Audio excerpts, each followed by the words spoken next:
Hi friends, welcome back to our channel. మేము మెదక్ చర్చికి వెళ్ళడానికి హన్మకొండ బస్ స్టాండ్కి మార్నింగ్ 7 గంటలకి వెళ్ళాము. ఆ రోజున ఒక ఎక్స్ప్రెస్ బస్ అయితే మనకు మహాలక్ష్మి వర్తించే ఎక్స్ప్రెస్ బస్ అన్నమాట. ఈ బస్సులో మన ఫ్యామిలీ మెంబర్స్ అందరూ ఎక్కడం జరిగింది. వాళ్ళతో పాటు నేను కూడా ఎక్కాను. వీళ్ళందరికీ ఆధార్ కార్డులు ఉండడం వలన, రేవంత్ రెడ్డి వలన వీళ్ళందరికీ ఉచిత బస్సు ప్రయాణం లభించింది.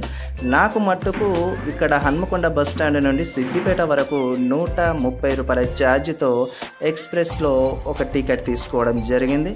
మేమందరము ఇలా బస్సులో కూర్చొని సెట్ అయ్యామో లేదో అంతలోనే బస్సు కండక్టర్ రావడం జరిగింది. ఆ బస్ కండక్టర్ కూడా మా ఊరు పక్కనే అతనే, తను కూడా మాతో మాట్లాడడం జరిగింది. ఓకే, బస్ అయితే స్టార్ట్ అయింది, బస్ మూవ్ అయింది, బస్సులో వెళ్తున్నాము. ఇలా వెళ్తా ఉంటే రోడ్డు పక్కన ఉన్న చాలా అద్భుతమైన దృశ్యాలన్నిటినీ నేను ఈ కెమెరాలో బంధించి మీకు చూపించాలని ప్రయత్నం చేసినాను. ఫస్ట్ టైం ఒక వ్లాగ్ అనేది నేను ఒక జిల్లా అంటే మెదక్ జిల్లాకు, మన జిల్లా హన్మకొండ, మెదక్ జిల్లాకు వెళ్తున్న క్రమంలో ఒక వ్లాగ్ చేయడం జరిగింది. ఇది కేయూ యూనివర్సిటీ క్రాస్ రోడ్ అనమాట. ఇక్కడ ఈ సుందరమైన దృశ్యాన్ని తీసినాను. ఇక్కడ నుంచి కాస్త ముందరికి వెళ్తుంటే ఇలాంటి షాపింగ్స్ అన్నీ కూడా మనకు ఆ రోజు కనిపిస్తూ ఉన్నాయి. ఎర్లీ మార్నింగ్ కాబట్టి కొన్ని షాప్స్ తీసినారు, కొన్ని షాప్స్ తీయలేదు. మేము వెళ్ళింది ఇది సండే రోజున, డిలే అయింది వీడియో పోస్ట్ చేయడానికి యూట్యూబ్లో. ఆ సండే రోజు మేము మెదక్ వెళ్ళి మెదక్లోని చర్చిలో మేము ఆరాధనలో పాల్గొనాలని వర్షిప్లో అనుకున్నాము. ఆ విధంగా వెళ్ళడానికి ప్రధాన కారణం ఏంటంటే ఈ వీడియోలో చివరిలో మీకు ఆ యొక్క విషయం అనేది నేను రివీల్ చేయబోతున్నాను. ఇట్లా అసంపర్తి దాటాక పచ్చటి పొలాలు, పచ్చటి చెట్లు ఆ విధంగా కనిపిస్తూ ఉంటాయి. రోడ్డు పక్కన పెద్ద లోడ్తో కూడిన లారీలు, పెట్రోల్ బంక్స్, ఇవి విధంగా అన్నీ కనిపిస్తూ ఉంటాయి. ఇంకా కాస్త ముందరికి వెళ్తూ ఉంటే మనకి చాలా చక్కటి ప్లేసెస్ అన్నీ కూడా గ్రీనరీగా, పంట పొలాలు, వరి నాట్లు, వరి పొలాలు కనిపిస్తుంటాయి. ఇంతలోనే రానే వచ్చాము. ఇది వచ్చేసి మనకి Elkathurthi bus stand. Elkathurthi bus stand చాలా బాగా అభివృద్ధి చేసినారు ఈ మధ్యకాలంలో. అంతకుముందు అయితే మామూలుగా ఉండేది, ఇప్పుడైతే చాలా అద్భుతంగా అభివృద్ధి చేసినారు ఎల్కతుర్తి బస్ స్టాండ్ని. ఎటు చూసినా హైవే రోడ్డు, చాలా పెద్ద విస్తారమైన రోడ్లు వేసినారు ఈ ఎల్కతుర్తిలో. బాగుంది. ఎల్కతుర్తి మించెళ్ళి మనకు ఇటు స్ట్రైట్ వెళ్తేనేమో భీమదేవరపల్లి, హుస్నాబాదు, సిద్దిపేట, ఇటు వెళ్తేనేమో వేరే కరీంనగర్ వస్తుంది. ఇంతలోనే మనము సిద్దిపేట మోడర్న్ బస్ స్టాండ్కి అయితే రావడం జరిగింది. సిద్దిపేట మోడర్న్ బస్ స్టాండ్ గురించి మనకు ఎకనామీలో, స్టేట్ ఎకనామీలో ఉంటుంది. చాలా అద్భుతంగా హరీష్ రావు అన్న దీన్ని డెవలప్ చేసిండు. సిద్దిపేట సిటీ వ్యూ హైలైట్ ఉంటుంది, నిజంగా చాలా బాగుంటుంది. చాలాసేపు నేను ఇక్కడ తిరిగినా చూసిన, కానీ వీడియో తీయడం అనేది మర్చిపోయినా. కానీ ఇది ఒక్కటైతే తీసుకోగలిగిన. ఇక్కడ ఇది సిద్దిపేట బస్ స్టాండ్. ఈ బస్ స్టాండ్ చుట్టూ ఆటో స్టాండ్లు ఉంటాయి. ఇక్కడ నుంచి మనకు మెదక్ వెళ్ళడానికి బస్సెస్లు చాలా అవైలబుల్గా ఉంటాయి. మనకు హన్మకొండ నుండి మెదక్కు డైరెక్ట్ బస్సెస్ లేవు. ఎవరు వెళ్ళాలనుకున్నా కానీ డైరెక్ట్ సిద్దిపేట మించెల్ వచ్చి సిద్దిపేట బస్ స్టాండ్లో దిగిన తర్వాత ఇక్కడ మెదక్ వెళ్ళడానికి లిమిటెడ్ బస్సులు ఉంటాయి. ఇక్కడికి వెళ్ళి చాలా ఎక్కువగా ఉండవు. అన్నీ కూడా సిద్దిపేట నుండి మెదక్కు ఎక్స్ప్రెస్ బస్సులు అనేటివి ఉండవు, 1, 2 అలా ఉంటాయి అంతే తప్ప అన్ని పల్లె వెలుగులే సిద్దిపేట నుండి మెదక్ వెళ్ళాలనుకున్న వాళ్ళకి. కాబట్టి మెదక్ వెళ్ళాలని మేము ఇక్కడైతే చాలాసేపు వెయిట్ చేసినాము. హాఫ్ అన్ అవర్కి ఒక బస్సు అయితే వచ్చింది. ఇక్కడైతే బస్సులు 5 నిమిషాలకు, 3 నిమిషాలకు అయితే అవైలబుల్గా లేవండి. మనకు రియల్గా చెప్తున్నా, హైదరాబాదు జిల్లా తర్వాత బాగా డెవలప్ అయిన జిల్లా ఏదంటే మన వరంగల్, హన్మకొండ జిల్లాలే. ఆ తర్వాత కరీంనగర్ వస్తుంది, ఆ తర్వాత ఇంకా కొన్ని జిల్లాలు వస్తాయి. కానీ ఇక్కడ రూరల్ ఏరియాలో ఉన్న ఈ మెదక్ జిల్లాకైతే పాపం బస్సులు చాలా ఎక్కువగా ఉండవు, ఆర్డినరీ బస్సులే ఉంటాయి. అంత గ్రామీణ ప్రాంత జిల్లా. ఇక్కడ వెళ్తుంటే నాకు చాలా ఆశ్చర్యం అనిపించింది. అంత దుబ్బ నేలలు, చలక నేలలు, గుట్ట ప్రాంతాలు, కొండ ప్రాంతాలు, ఒక రోడ్డు మధ్యలోకి వెళ్ళి వెళ్తూ ఉంటుంది బస్సు. చూస్తుంటే నాకే ఆశ్చర్యం అనిపించింది. అక్కడికి వెళ్ళి చాలా పెద్ద వాళ్ళు ప్రాతినిధ్యం వహించిళ్ళు, ఎంపీలుగా అండ్ ఎమ్మెల్యేలుగా, మినిస్టర్స్గా. కానీ దాన్ని అంతగా అభివృద్ధి చెందించే విధంగా డెవలప్మెంట్ అయితే చేయలేదు. కానీ సిద్దిపేటను బాగా చేసినారు. అంతలోనే మేము మెదక్ వచ్చినాం. మెదక్ మెయిన్ రోడ్ మించి దిగగానే ఎదురుగానే మన మెదక్ చర్చ్ ఉంటుంది. మేమందరం కూడా బస్సు దిగి వెళ్తున్నాం. వీళ్ళంతా మన ఫ్యామిలీ మెంబర్స్, అక్కయ్య పిల్లలు, మా భార్య గారు, మేమంతా వెళ్తున్నాము. ఇది సిద్దిపేట దాటిన తర్వాత మెదక్ వస్తుంది. ఆ మెదక్లో ఈ చర్చ్ ప్లేస్ అనమాట. ఇక్కడ నుంచి చర్చ్ లోపలికి వెళ్ళడానికి ఒక 200 మీటర్లు ఉంటుంది. అంతా చర్చ్ గ్రౌండ్. ఇక్కడికి అంతా టూరిస్టులు వస్తారు. ఎక్కడెక్కడి నుంచో జిల్లాల నుండి టూరిస్టులు వస్తారు. వాళ్ళందరూ టూరిస్ట్ బస్సుల ద్వారా వచ్చి ఇక్కడ ఈ యొక్క మెదక్ చర్చ్ దగ్గర ఫస్ట్ ఆఫ్ ఆల్ ఈ గ్రౌండ్లో దిగుతారు.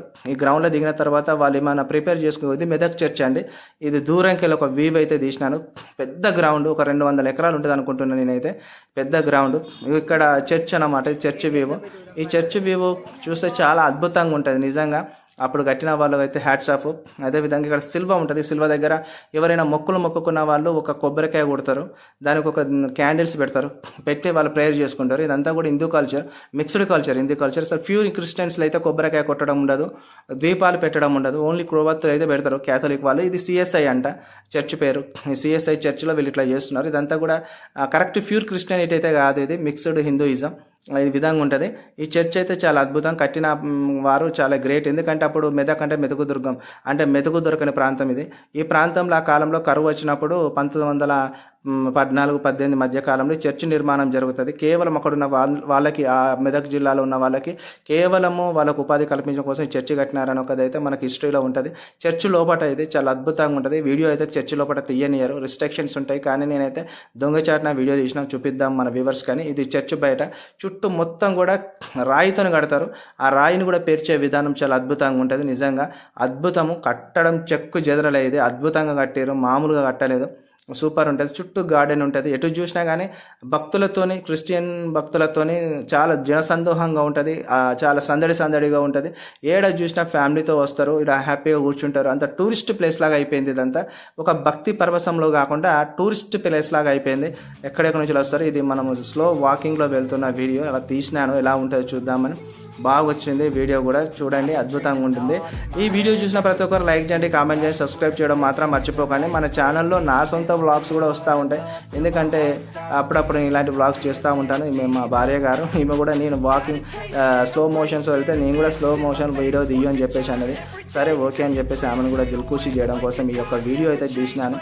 చాలా బాగా వచ్చింది ఈ వీడియో కూడా, చాలా హ్యాపీగా ఫీల్ అయిపోయింది. ఎందుకంటే వాళ్ళని కూడా మనము ఖుష్ చేయాలి అప్పుడప్పుడు, ఆ విధంగా చేస్తే సంతోషంగా ఉంటారనమాట. మొత్తానికైతే ఈ మెదక్ చర్చ్ అనేది అద్భుతం. ఈ మెదక్ చర్చ్ అనేది మెదక్లో లేకపోయి ఉంటే మెదక్ అంత పెద్ద చూడదగ్గ ప్రాంతమే కాదనేది నా ఒపీనియన్. ఎందుకంటే మెదక్ చర్చ్ ఉండడం వల్ల అక్కడ ఒక పెద్ద మెదక్ డిస్టిక్ ఒక మంచి పేరు వచ్చింది మెదక్ చర్చితోనే. అది పెద్దగా ఐడెంటిఫై చేసే విధంగా ఒక హిస్టారికల్ ప్లేస్గా గుర్తించబడింది. ఈ మెదక్ చర్చి లేకపోయి ఉంటే మెదక్కు అంత పెద్ద ప్రాధాన్యత అనేది కనిపించదేమో అని నేను అనుకున్నా. మొత్తానికైతే మెదక్ను చూడడం జరిగింది, చర్చికి పోవడం జరిగింది. ఆ చర్చ్ ప్రేయర్లో మేము కూడా వెళ్ళి పార్టిసిపేట్ చేయడం జరిగింది. చర్చిలో కూర్చొని దేవుడికి హ్యాపీగా ప్రేయర్ చేసుకున్నాం. అవన్నీ కూడా పిక్స్ ఉన్నాయి కానీ వీడియో లేవు. అదే రోజు ఈవినింగ్ మా చిన్నక్కది మ్యారేజ్ డే అనమాట. తను 25 సంవత్సరాల మ్యారేజ్ డే. మా బావ దుబాయ్లో ఉండే కారణంగా రాలేకపోయిండు.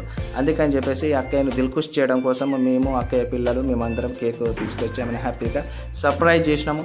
నైట్ మేము మెదక్ పోయి ఇంటికి వచ్చేసరికి నైట్ కరెక్ట్ 9:30, 10 అయింది. అప్పుడు మళ్ళీ వెళ్ళి బేకరీకి వెళ్ళి కొన్ని కేకు ఒకటి తీసుకొచ్చడం జరిగింది. అక్కకు హ్యాపీగా వాళ్ళ పిల్లలు ఆ కేక్ను కట్ చేయించి తినిపించినారు. మా కేక్ 3 పిల్లలు, ఇంకొక అమ్మాయి జర్నీ చేయడం వల్ల సిక్ అయిపోయింది, పడుకుంది. వీళ్ళు 2 పెద్ద పిల్లలు. ఆ తర్వాత అందరము హ్యాపీగా కేక్ కట్ చేయించిన తర్వాత అందరం ఆ కేక్ తినిపించినాము. ఆ తర్వాత మేమందరం కూడా మళ్ళీ నైట్ డిన్నర్కి సిద్ధపడినాము. మేము ఎప్పుడో మార్నింగ్ వెళ్ళినాము, అక్కడ ఆఫ్టర్నూన్ లంచ్ చేసినాము. లైట్గా జర్నీ కాబట్టి హెవీగా తినకూడదని లైట్గా తిన్నాము. ఈ నైట్ డిన్నర్లో మేమందరం కూడా చికెన్ బిర్యానీ ప్రిపేర్ చేసినారు అక్క వాళ్ళు.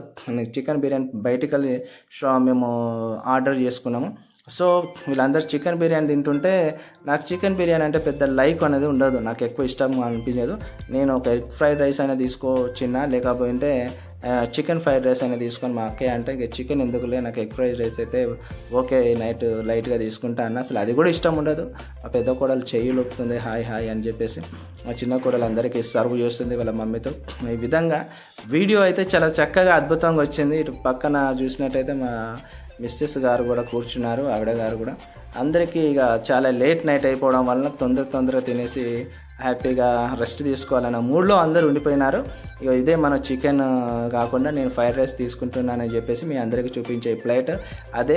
ఓకే మిత్రులారా, వీడియో నచ్చినట్టయితే లైక్ చేయండి, కామెంట్ చేయండి, సబ్స్క్రైబ్ చేయడం మాత్రం మర్చిపోకండి. ఎందుకంటే ఇది మన ఛానల్లో ఎడ్యుకేషన్తో సంబంధించిన వీడియోలే కాకుండా నా పర్సనల్ వీడియోలు కూడా వస్తాయి. ఈ విధంగా నేను ఎక్కడికి ఏ జిల్లా టూర్కి వెళ్ళినా కానీ అవన్నీ కూడా మీరు చూడాలి. లైక్